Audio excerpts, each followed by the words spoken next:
Look around you right now. Artificial intelligence, or AI, isn't just, coming soon. It's here. It's woven into our daily lives, and it's reshaping our world incredibly fast. This isn't just another tech trend. It feels much bigger. Okay, let's unpack this. Today, we're diving deep into the multifaceted impact of artificial intelligence. And to do that, we've pulled together a pretty rich stack of sources for you. We're drawing from reports by the International Economic Development Council, detailed overviews from Wikipedia, which are surprisingly useful here, also policy insights from the Center for Information and Policy Leadership, some ethical analyses from Geeks for Geeks, and future research perspectives for the Association for the Advancement of Artificial Intelligence. Quite a mix. Our mission for this deep dive, go beyond the headlines. Really, we want to pull out the most important nuggets of knowledge. Insights about AI's benefits, which are huge, but also its significant challenges, and crucially, the steps being taken right now to shape its future. The goal is to leave you really well informed and maybe, just maybe, a little surprised by some of what we uncover. So let's start with the exciting stuff, the upside. What are the big promises and where are we already seeing AI deliver? Well, AI is definitely a transformative force, no question. One of the biggest impacts, how it's fundamentally reshaping work, job roles, employment dynamics. It's changing everything. What's really striking, I think, is its capacity for advanced decision making and resource allocation. Think about it. AI can process these vast amounts of data so much faster than any human.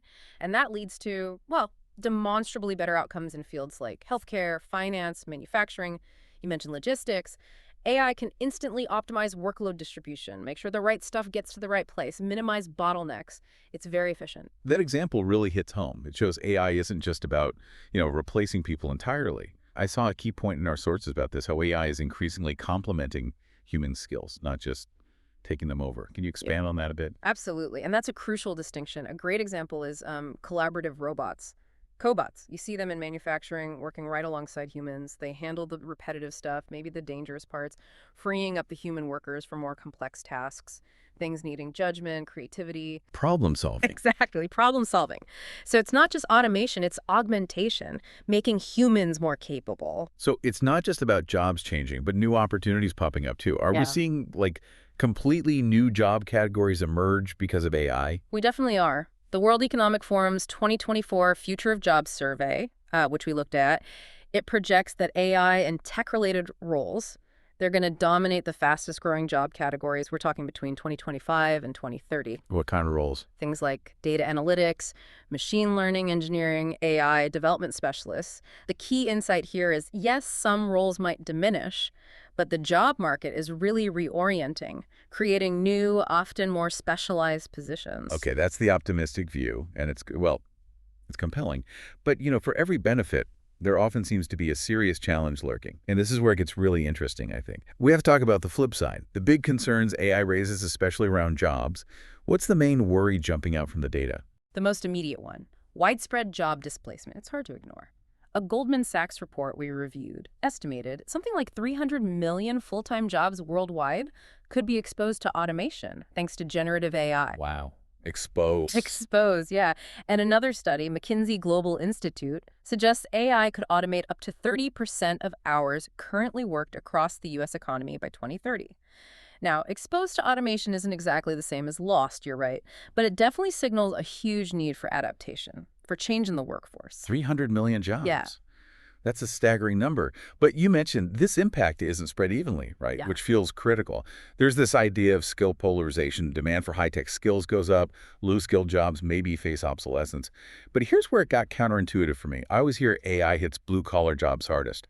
But then I read this Brookings Institution finding up educated workers. Sure. That seems like a twist. Can you explain that? You've nailed a really important nuance there. Brookings found that yes, educated, well-paid workers might actually be affected more by AI than we thought. Their research suggests someone with a bachelor's degree. They could be exposed to AI over 5 times more than someone with just a high school degree. 5 times more. Why? Well, the insight seems to be that AI isn't just automating repetitive manual tasks anymore. It's getting increasingly good at automating cognitive tasks, analytical tasks, even some creative work, things that were, considered the domain of highly skilled professionals. So this suggests AI is going to deeply restructure things at every level of the economy. It really challenges our assumptions about job security. And if we connect that to the bigger picture, societal equity. are some groups hit harder by these shifts? Unfortunately, yes, the data points that way. A McKinsey analysis showed Black workers are overrepresented in jobs at high risk of automation, about 24% working in those roles compared to 20% of white workers. And the International Labor Organization, the ILO, they predict about 7.8% of women's jobs in high-income countries could be automated. Compare that to only 2.9% of jobs typically held by men. So these findings really highlight how AI integration could potentially make existing inequalities worse if we're not careful, if it's not managed really thoughtfully. Okay, so we've covered the economic shifts, but the AI conversation, it inevitably leads into, well, much more complex territory, the big societal challenges beyond employment. Where do we even start with that? It feels huge. A really crucial area is what happens when AI systems learn from and maybe even amplify existing patterns in the data. Take bias and fairness, that's a major one. One example from the sources, Google Photos mistakenly labeling Black individuals as gorillas simply because the training data didn't have enough images of Black people. That's awful. It is. And another, the Compass program, used in some U.S. courts for a risk assessment. It showed racial discrepancies, overestimating the chance a Black person might reoffend, underestimating for white individuals. And this happened even though race wasn't explicitly programmed in. So the bias is baked into the data pattern somehow. Precisely. As one source put it, fairness through blindness doesn't work. Just taking out the race label doesn't fix it if the underlying data is already skewed by historical bias. Machine learning learns from the past, which means, as the source said, it's not well suited to help make decisions in areas where there is hope that the future will be better than the past. That's a profound point. It really is. And the sources also mention the lack of diversity in AI development teams themselves, only about 4% Black, 20% women. That can definitely contribute to blind spots. Okay, bias is one huge ethical issue. Then there's privacy and copyright. AI needs so much data. Exactly. Which immediately raises concerns about intrusive data gathering, unauthorized access, the potential for, well, a surveillance society, and on copyright. Generative AI is often trained on just vast amounts of data, sometimes including unlicensed copyrighted works. This led to those big lawsuits in 2023. Authors like John Grisham, Jonathan Franzen suing AI companies. It highlights this huge legal and ethical mess around data sourcing. Right, and misinformation feels like another ticking time bomb. We already see echo chambers on social media, but generative AI could make it way worse. Absolutely. Those AI-powered recommender systems on places like YouTube, Facebook, they're designed to keep you engaged, right? But they can inadvertently steer users towards misinformation, conspiracy theories, really extreme content, creating these filter bubbles, undermining trust. And deepfakes. And deepfakes. Even more chilling is generative AI creating incredibly realistic fakes, videos, audio, for massive misinformation campaigns, propaganda. AI pioneer Geoffrey Hinton even worried aloud about it, enabling authoritarian leaders to manipulate electorates on a huge scale. That's terrifying. The ability to create convincing fake stuff easily and at scale, it's a major societal concern, no doubt. And something maybe less discussed, but still huge, the environmental impact, the sheer power AI needs. It's staggering. The International Energy Agency forecasts data center power demand driven a lot by AI might double by 2026. Wow. We're talking additional electricity usage equal to what the entire nation of Japan uses. The whole country. The whole country. And think about this. A single ChatGPT search uses about 10 times the energy of a standard Google search. So this raises serious concerns. More fossil fuels. Can our electrical grids even handle it? And all that power, all those resources needed for development. Yeah. It feels like that naturally leads to a few big players dominating everything. Precisely. Companies like Alphabet, Amazon, Apple, Meta, Microsoft, they already own most of the cloud infrastructure, the computing power.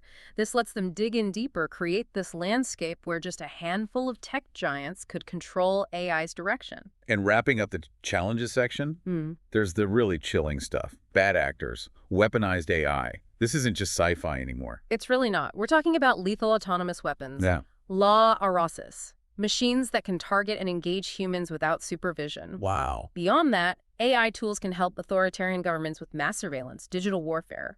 There were even documented cases where AI was shown to be able to design like tens of thousands of toxic molecules in just hours. Toxic molecule. Yes, highlighting a very real, very alarming potential for misuse. Okay. That was a lot to take in, both the good and the deeply concerning. To really grasp all these implications, maybe let's take a quick detour. What is AI, fundamentally? Where did it even come from? What's the story? Good idea. So AI was formally founded way back in 1956, an academic discipline born at the Dartmouth Workshop. Its history isn't smooth, though. It's gone through these cycles: intense optimism, funding flows, then disappointment, loss of funding. They call those AI winters. Yeah, Winter's right. But things really picked up after 2012. That's when people realized graphics processing units, GPUs, from video games, they were great for accelerating neural networks. Deep learning started outperforming older AI techniques. Then another boost after 2017 with something called the transformer architecture. Ah, the transformer architecture. We hear that term a lot now. Exactly. It was a huge leap, especially for understanding language, and that really led to this current AI boom we're in, sparked dramatically by models like ChatGPT. So for listeners maybe not deep in the tech, what is that transformer architecture, basically? Why was it such a game changer? Think of it as a really efficient way for AI to handle sequences of data, especially language. It lets the AI weigh the importance of different words in a sentence, understand context much better than before. That was massive for natural language processing, and it's the foundation for these large language models, LLMs, we see everywhere now. Got it. And the overall goals of AI research haven't changed much then? The core goals are still things like reasoning, knowledge representation, planning, learning, natural language processing, perception, Yeah. and of course, the big ambitious one, general intelligence. AGI. Right. And AI's applications now, they go way beyond Right. just the labor market impacts we talked about. Where else is it making a difference? Oh, all over. Healthcare and medicine, for instance. AI is huge for processing massive data sets. It's accelerating drug discovery dramatically. Programs like AlphaFold 2, they can figure out complex protein structures in hours. Used to take months, years sometimes. It's also speeding up research for diseases like Parkinson's, finding patterns in medical data humans might miss. And I saw it's even used in mathematics, though apparently with some caveats. Yes, large language models are being used there too, but as you say, with caution. They can still hallucinate, basically make up wrong answers convincingly, so you need expert oversight. Definitely. And in finance, AI is everywhere, from improving your online banking experience to these automated robot advisors giving investment advice, making financial guidance more accessible. So with AI doing all this complex stuff, it really pushes us to ask fundamental questions. Like, what does this mean for how we even define intelligence? Are we getting close to a truly human-like AI? That is the fundamental question, isn't it? At the heart of AI research, a key concept here is artificial general intelligence, AGI. That's defined as AI that can do pretty much any cognitive task, at least as well as a human. It's kind of the holy grail. Companies like OpenAI, Google DeepMind, Meta, they're all chasing it. The Holy Grail. Yeah. And another fascinating idea we found is Moravec's paradox, which is totally counterintuitive. It's the discovery that high-level, supposedly intelligent tasks like playing chess, those were relatively easy for AI, but low-level instinctive stuff like just walking across a cluttered room without tripping, that turned out to be extremely difficult for AI. That is wild. Something we do without thinking is super hard for a machine. And this led to some philosophical debates, right? Yeah. About how AI should actually think. Yes, exactly. A long-running debate. On one side, symbolic AI, trying to simulate conscious logical reasoning, like rules and symbols. On the other, sub-symbolic AI, things like neural networks, which are more like unconscious, pattern-matching intuition. Now there's this emerging field, neurosymbolic AI, trying to bridge the gap, get the best of both worlds, maybe. Okay, so bringing it all together, this incredibly complex picture, amazing promise, huge challenges. What are the actual strategies? How do we harness the benefits while, managing the risks effectively? The core focus really has to be on turning those labor market drawbacks into actual opportunities. And that means proactive policies, serious investment in education and training, and a real commitment to ethical AI development across the board. So things like reskilling and upskilling programs sound absolutely vital then. Whose job is that? Government? Companies? It really has to be a shared responsibility. We need government initiatives focusing on AI skills, data literacy, digital fluency. But there's also a clear corporate responsibility here. Companies bringing in AI, they need to prioritize upskilling their own people. It helps retain valuable workers, sure, but it also makes the whole transition smoother for everyone. And beyond just helping the current workforce adapt, how do we actually foster new opportunities, create new jobs? We also need to actively promote innovation and entrepreneurship in the AI space. Things like government-backed AI startup incubators, Yeah. fostering cross-industry AI applications. These kinds of efforts can create entirely new job roles, new business models that really leverage AI, turning that disruption into opportunity. Which brings us back to that fundamental question. How do we make sure this incredibly powerful tech actually serves humanity? Doesn't just, run wild. What's the role of regulation, oversight? How do we steer this thing? That is the challenge. The Center for Information Policy Leadership, CIPL, they stress something vital. No single government can do this alone. AI policy, regulation, it needs international cooperation. It's essential for a cohesive global approach. Makes sense. They propose a framework that's flexible, adaptable. It should define the outcomes we want, not prescribe every tiny detail of how to get there. That leaves room for innovation, which is critical. So outcome-focused, not overly prescriptive. What else? Another key principle is a risk-based approach, looking at risks and benefits holistically. So you assess the potential impact in a specific situation, a specific use case, and then you apply protective measures that are proportional to that risk. Give me an example. Okay, like a simple AI algorithm, K nearest neighbors. Using it for retail recommendations, pretty low risk. Using that same algorithm for, say, healthcare predictions where a mistake could be life or death. Much higher risk, needs much stronger safeguards. Right. Context matters. Exactly. And this risk approach also has to consider the risks of not using AI. Like, what if AI could predict and prevent diseases and we don't use it? That's a risk too. Plus, regulations should build on existing laws, anti-discrimination, consumer protection, IP, data privacy rules like GDPR. But acknowledging these old rules might need some updating, some evolved interpretation for AI's unique challenges. And how do we make sure individuals aren't just swept along? How do we empower people in this? Empowerment is key, through transparency, explainability, and ways to get redress. That means clear options for users to give feedback, contest decisions made by AI, and get human review when things are unclear or seem harmful. Although it's worth noting, requiring full explainability for every AI decision might not always be practical or even desirable. Why not? Well, think about healthcare again. Sometimes an AI might be incredibly accurate at diagnosis, even if we can't fully trace every step of its thinking. In those cases, accuracy might be prioritized over perfect explainability. It's a trade-off. Okay, that makes sense. What about the companies building this stuff? Organizational accountability. Yeah, regulations need to push organizations to use demonstrable accountability frameworks, incentivize them to adopt really robust AI governance practices. They need to show their work, basically, show they're being responsible. And if something does go wrong, if harm occurs, Then liability needs to be apportioned carefully. Focus on the party most closely linked to causing the harm. Maybe through clear contractual agreements between developers, deployers, users. and keeping up with the tech, smart regulatory oversight, what does that look like in practice? How do regulators not fall behind? It involves things like better coordination between different regulatory bodies. The UK has a forum for this, for example.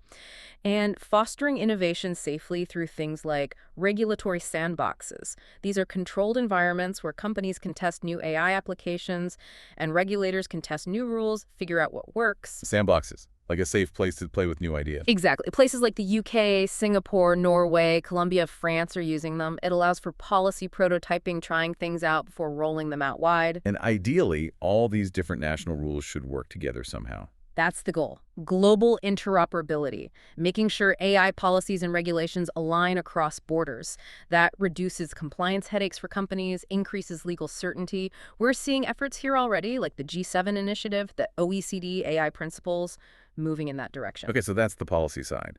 Looking further ahead, what about the cutting edge of research? Where are the big breakthroughs likely to come from? What could really shape AI's evolution next?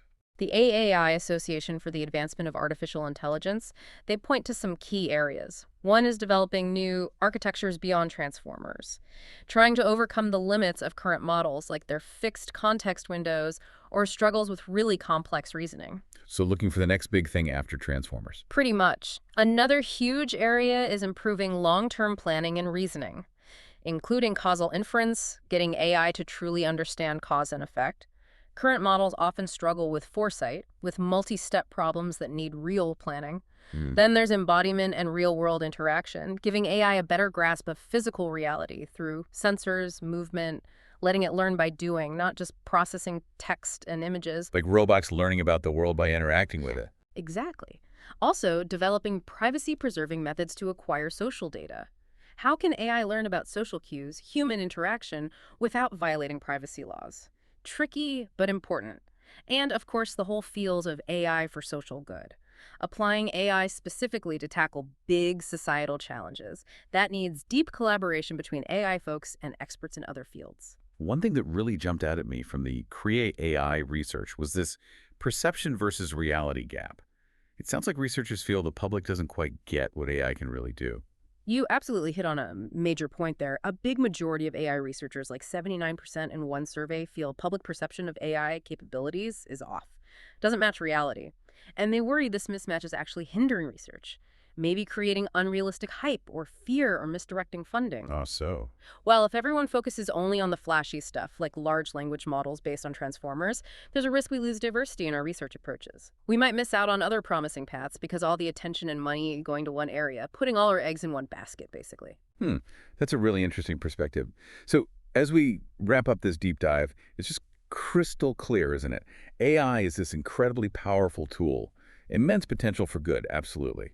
But also these significant risks that demand our attention, our proactive ethical engagement. It's not just about the tech advancing. It's profoundly about how we as a society choose to integrate it, how we govern this intelligence. Indeed.